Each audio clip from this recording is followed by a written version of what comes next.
नमस्कार। आज हम पाठ 8 कारक पढ़ेंगे। कारक को इंग्लिश में केस भी कहा जाता है।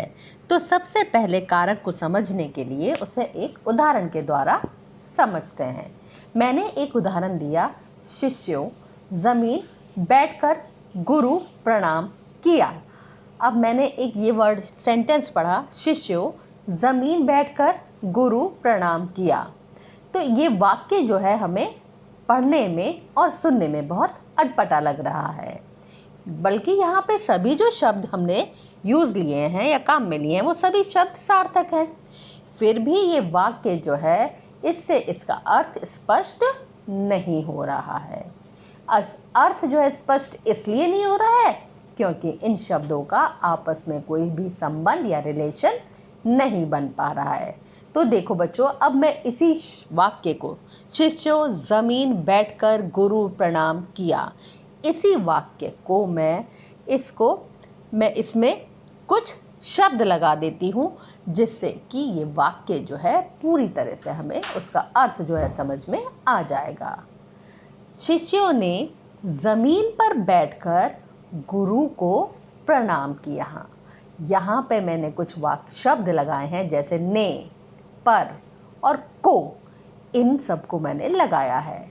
तो ये सब जो हैं ने, पर और को, ये कारक चिन्ह हैं जो कि वाक्य में आए शब्दों का आपस में संबंध जोड़कर उनका अर्थ स्पष्ट कर रहे हैं।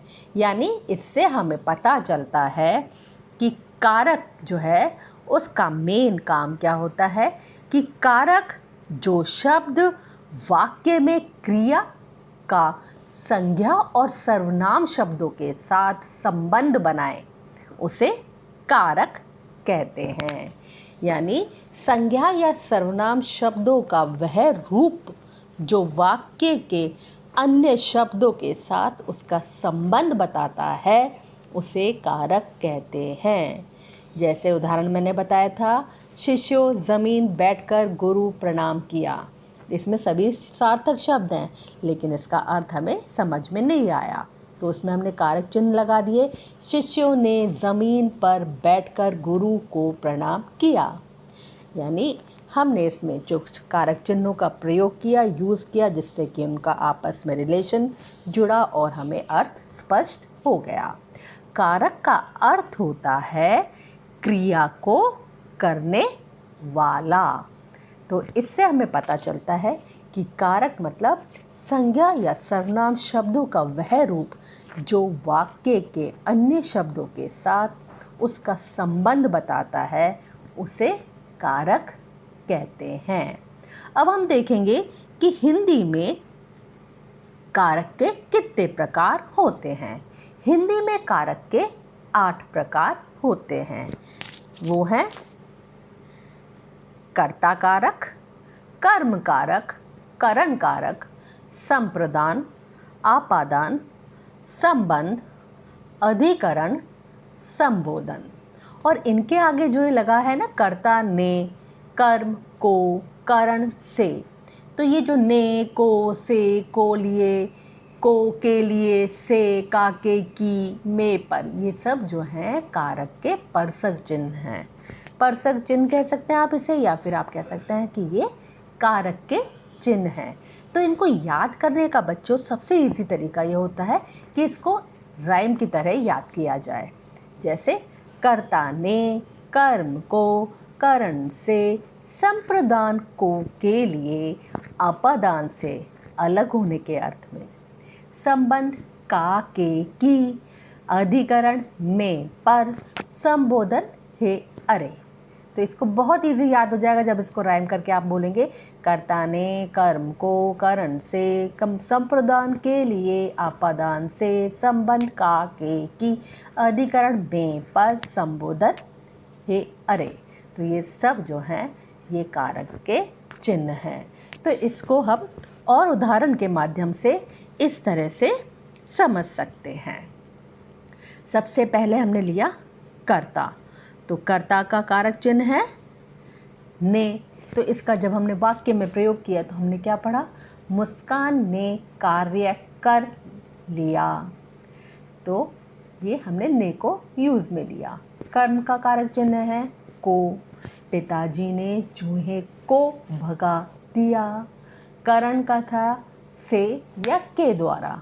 क्रिया करने का साधन यानी क्रिया किस साधन के माध्यम से काम यानी क्रिया यानी काम किस साधन से हो रही है। मैं पेंसिल से लिखता हूँ। क्रिया करने का साधन।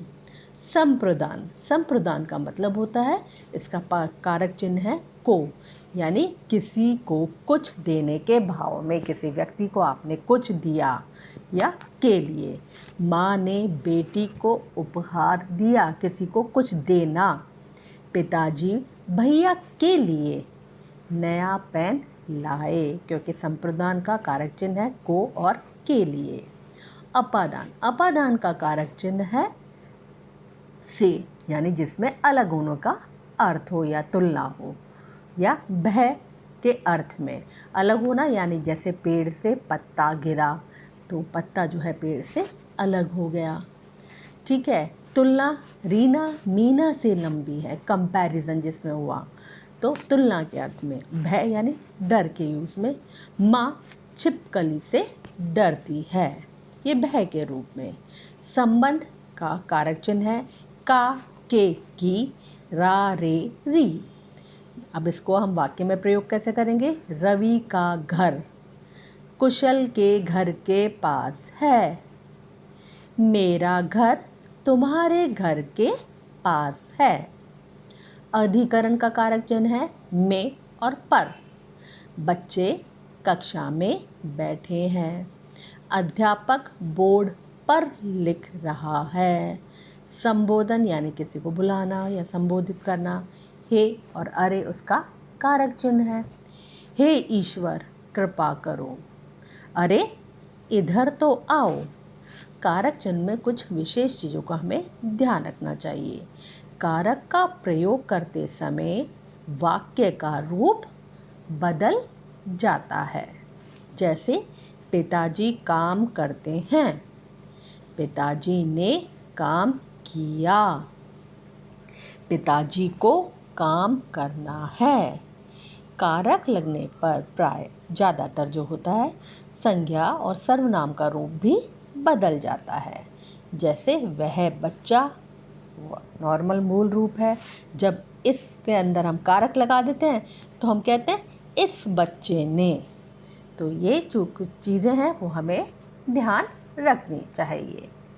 अब हम देखेंगे कि इस प्रेजेंटेशन में हमने क्या सीखा।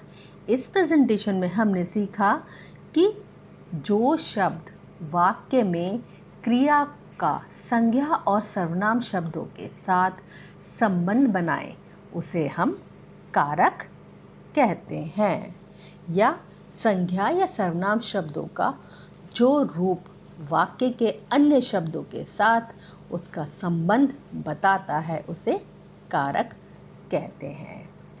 हिंदी में कारक के 8 भेद होते हैं।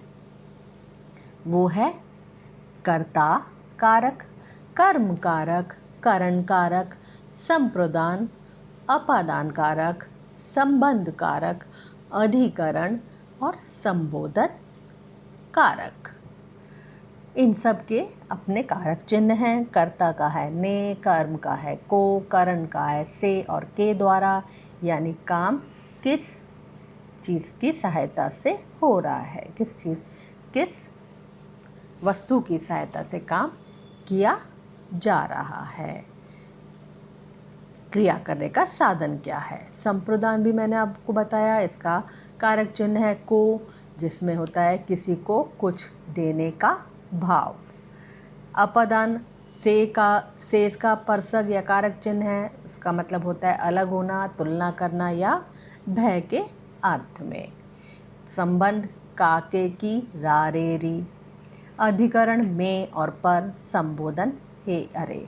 और इसको याद करने का तरीका भी मैंने आपको बताया है, तो आप इसको राइम की तरह भी याद कर सकते हैं। कर्ता ने कर्म को करण से, संप्रदान के लिए, अपादान से, संबंध का के की रा रे री अधिकरण में पर संबोधन के अरे। आशा करती हूँ इस प्रेजेंटेशन के माध्यम से आपको कारक समझ आया होगा। धन्यवाद।